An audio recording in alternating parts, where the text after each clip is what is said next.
Euh, En effet, il faut dire que le monde en général et l'Afrique en particulier est en train d'assister aujourd'hui à un phénomène qu'on appelle la transition épidémiologique. Comme vous le savez très bien, nos milieux étaient beaucoup plus marqués par une épidémiologie à prédominance infectieuse et que de plus en plus, on est en train de virer vers une épidémiologie à prédominance non transmissible. Et les études ont été menées par rapport à cela et il a été identifié un certain nombre de facteurs qui sont à la base de ce nouveau profil épidémiologique.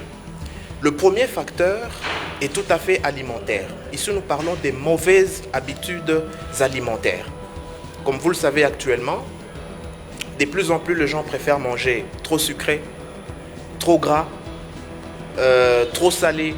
Et de moins en moins, on consomme un régime alimentaire riche en nutriments essentiels tels que les fibres, les minéraux, les vitamines.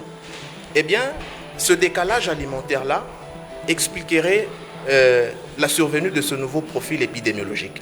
Le deuxième facteur que nous pouvons citer, c'est tout simplement les conduites toxiques. Et ici, lorsque nous parlons des conduites toxiques, il y a premièrement la sédentarité, qui s'est définie comme étant le manque d'activité physique. Comme vous le savez actuellement, de plus en plus, on a des attitudes sédentaires. À peine qu'on quitte son lit, on est dans son véhicule. Quand on quitte le véhicule, on est dans un bureau climatisé du matin jusqu'au soir. Quand on quitte le bureau climatisé, on est dans le véhicule.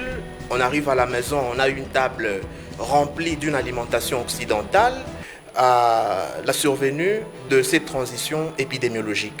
Le quatrième facteur, c'est le stress.